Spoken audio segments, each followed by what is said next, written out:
اكتر انواع الالم الرفض. لقوا اماكن نشطت في الدماغ هي نفس الاماكن بتاعت الالم الجسدي. يقول لك احنا بنتولد واحنا عايزين يتم تقبلنا، نلاقي ان احنا عشان يتم تقبلنا محطوط لنا معايير معينه. التزمت بالمعايير هتتقبل، ما التزمتش بالمعايير مش هتتقبل. اللقطه دي الانسان كانه بتنتزعيه من هويته. في انترفيو تدريب كنت رايحه عشان اعمل تدريب، ماشي. فانا عارفه ان سؤال اساسي في كل انترفيو اذكري نقاط قوه فيكي واذكري نقاط ضعف فيكي، ده اكيد، ده ثابت. بس سبحان الله نسيت قبل ما اروح الانترفيو ده، نسيت احضره. المهم فاتسالت. طبعا انت طبعا ايه هتجيبي دلوقتي من اللي موجود يعني على طول، ما فيش وقت تفكري، هيبان ان انت مش مجهزه نفسك. فلقيتني على طول رحت ركزت. طيب هو مش عايز نقاط يعني ضعف الشخصيه بشكل عام، هو مش هيعمل بيها حاجه، هو عايز في التدريب مثلا. فركزت على التدريب فطلعت 3 نقاط ضعف. فبعد ما قلت لهم بص لي كده الشخص اللي بيعمل انترفيو كان حد كبير يعني، قال لي بس دي مش نقاط ضعف. فبصيت له كده قال لي بالعكس دي نقاط قوه. قلت له مش عارفه، بس لما اشتغلت مع ناس كانوا شايفين ان دي نقاط ضعف. فانا حسيت ساعتها ان دي عيوب عندي في التدريب، ان انا مثلا مش بعرف اشتغل حاجه انا مش بحبها مثلا. فقال لي لا دي نقاط قوه، كويس ان انت تبقي بتحبي انك تعملي كده وبتعرفي تعملي ده اصلا. من ساعتها وانا ابتديت اركز في حياتي بشكل عام ان انا ازاي ممكن يكون ده هو مش بس نقاط قوه وضعف خاصه بحاجه معينه، ممكن يكون نقاط قوه وضعف خاصه بشخصيتي. وابتديت استرجع واحلل كل الحاجات اللي مريت بيها، فلقيت انه فعلا انت بتتعاملي مع شخص معين ممكن يشوف فيكي عيب وحش جدا وينتقده، تتعاملي مع حد تاني يشكر في نفس الحاجه اللي هي عيب عند التاني. ده مسميها اسم وده مسميها اسم تاني خالص، كل واحد من زاويته، ده شايفها ميزه وده شايفها عيب. بس كمان انه احنا بيطلع مننا مع كل شخص بنتعامل معاه شخصيه مختلفه حسب اللي قصادنا. عشان كده سبحان الله بقيت حاسه ان احنا عاملين زي مركبات كيميائيه كده، لوحدك الف وانا لوحدي ب، وحد ثالث ج. الف ليه خصائص غير خصائص ب. اول ما الف وب يتحطوا على بعض عملوا خصائص ثالثه خالص. لو الف وج اتحطوا على بعض هيعملوا خصائص رابعه خالص. حطيهم الثلاثه على بعض هيعملوا خصائص 5 خالص، وهكذا. فاحنا كبشر بيطلع مننا اصلا شخصيات مختلفه جدا حسب مش بس احنا عاملين ازاي، حسب الاشخاص اللي بتعامل معاهم ازاي. ممكن تبقي معاه 10 انسان ولا انسانه ولا ناس من اللي حواليكي ويطلع منك شخصيه معينه، الشخصيه دي طالعه بناء على الناس اللي حواليكي. لكن لما بتتعاملي مع ناس تانيين بشخصيات تانية بصفات تانية بيطلع خصائص تانية خالص منك. فمن هنا اكتشفت انه احنا محتاجين نتقبل فكره ان احنا مختلفين اكتر مما نتصور. البني ادم نفسه هو نفسه مختلف اختلافات فظيعه وعنده شخصيات كتيره جدا وصفات كتيره قوي، بتتفعل او ما بتتفعلش ساعات بشكل لا واعي، طبعا اغلب الوقت حسب اللي قصادنا مش حسبنا احنا. فالتقبل الموضوع سبحان الله يعني لقيت ان هو مش اولا مش رفاهيه خالص محتاجه تتقبلي عشان تكملي اصلا في حياتك، بس هو كمان محتاجه ان انت تتقبلي كم الاختلافات اللي جواكي عشان تقدري تتقبلي كم الاختلافات اللي في الناس. انا بشوف ان التقبل اقوى اختبار ممكن يكون موجود بين اي طرفين في العلاقات عموما.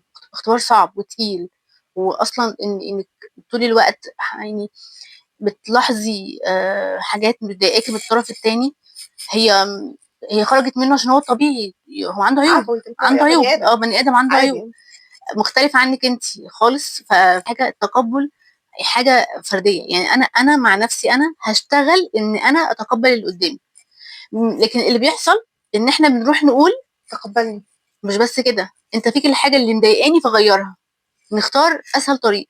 هو التقبل صعب وعارفه قد ايه هو متعب مرهق، بس فعلا اللي هو انا لو اشتغلت ان انا اللي اتقبل الطرف الثاني طالما النقطه الضعف او العيب ده مش اذياني في حاجه، مش جاي عليا بشكل ما يعني مش لطيف، خلاص يبقى انا خلاص انا هتقبله طالما الشخص هو اصلا كويس وبيتعامل بشكل كويس، بس هو طبيعي يطلع منه حاجه معينه مش عاجباني مختلفه عني تماما. زي مثلا حد ايقاعه سريع واصلا بصري قوي وبيعرف يعني طول الوقت كلامه سريع، استقباله للامور سريع، بيتعامل مثلا مع مامته سمعي او حسي، بس سمعي حسي اللي هي عكس البصري اصلا، يعني انواع شخصيات مختلفه تماما. بس هو مضطر يتعامل مع مامته، هيعمل ايه؟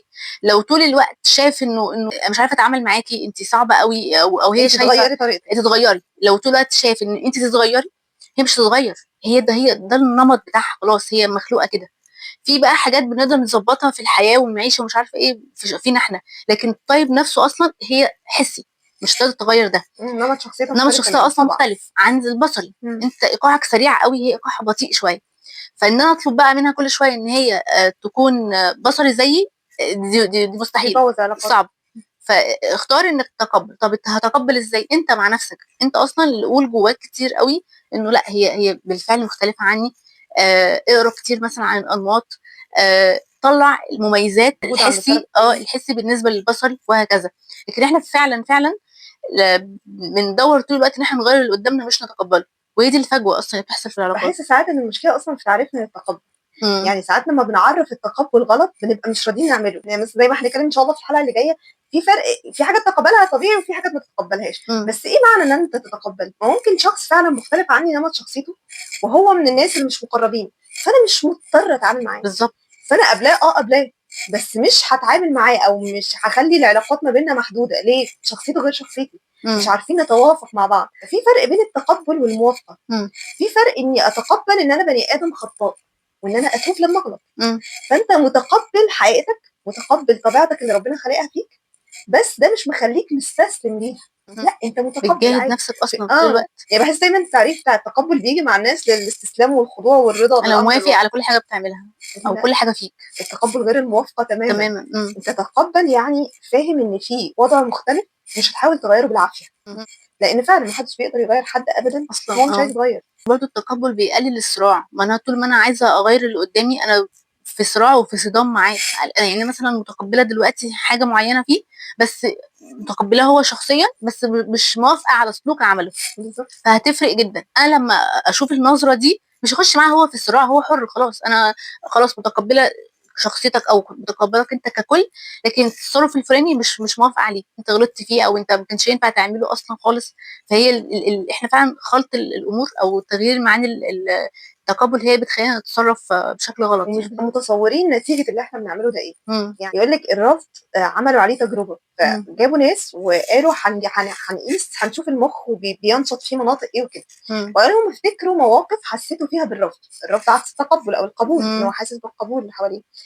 فلما افتكروا المواقف اللي حسوا فيها بالرفض لقوا اماكن نشطت في الدماغ هي نفس الاماكن بتاعت الالم الجسدي.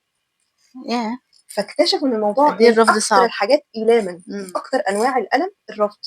يقول لك احنا بنتولد واحنا عايزين يتم تقبلنا من ماما ومن بابا، وكل ما نكبر عايزين الدايره توسع اكتر في التقبل بتاعنا. فنلاقي ان احنا عشان يتم تقبلنا محطوط لنا معايير معينه. التزمت بالمعايير هتتقبل، ما التزمتش بالمعايير مش هتتقبل. فبيقول لك في اللقطه دي الانسان كانه بتنتزعيه من هويته، لان هو ليه نفس، ليه طبع ربنا خلقه بيه، انت عايزاه يتغير الحاجه اللي كليا علشان يبقى شبهه. يقول لك من اشد انواع العقاب إيه مثلا حبس الانفرادي، النفي خارج البلد. ليه؟ عشان هتحس انك لوحدك ومحدش عايزك. فسبحان الله الموضوع مهم جدا، لانه لما بنرفض اللي قصادنا احنا مع الوقت بنطلع منه اسوأ شخصيه. ليه؟ لانه احنا لما تعرضنا للرفض او رفضنا حد انت بتبتدي تخبط تقديره الذاتي. شويه شويه تعمل له جلد ذات مستمر، تحط عيوبه تحت الميكروسكوب، ضغط، تحطه في حاله ضغط طول الوقت، لوم طول الوقت. طب هو يعني هيبقى شعوره ايه ناحيتك؟ هيبقى رافضك اصلا برضو بشكل ما، يعني خلاص انت شايف بتعاملني، انت شايفني اصلا بشكل مش كويس خالص. هيبتدي طول الوقت تعمل معايا، بيقول لك السرفايفل مود، عارفه اللي هو ايه، بقاء. لا انت بترفضني انا شخصيا، هيجاهد اصلا عشان يثبت نفسه اساسا. ويهاجم. فدي استحاله تبقى شكل علاقه ممكن يبقى ليها روح صحيح. العلاقه. واحد من اهم ارواح العلاقات ان احنا نتقبل بعض. نتقبل مش معناها نوافق، نتقبل مش معناها نستمر في علاقه مضايقانا او تعبانه. نتقبل معناها انا فاهم ان ربنا خلقنا مختلفين، وان احنا كبني ادمين فينا عيوب، وانه طبيعي ان مش كل المركبات الكيميائيه لما تتحط مع بعض هتدي نتيجه حلوه. فطبيعي في وقت معين ممكن اخد قرار معين، بس انا متقبل الكل، متقبل الفكره، متقبل خلق ربنا وطبيعه الخلق وطبيعه انماط الشخصيات. مش بحاول اغير ده بالعافيه. كل ده لو شفنا هو مش هيسمع في اللي قصادي، واول حد هيسمع فيه نفسي انا من جوايا. التقبل من الحاجات اللي لازم تبقى موجوده عشان يبقى فيه روح للعلاقات.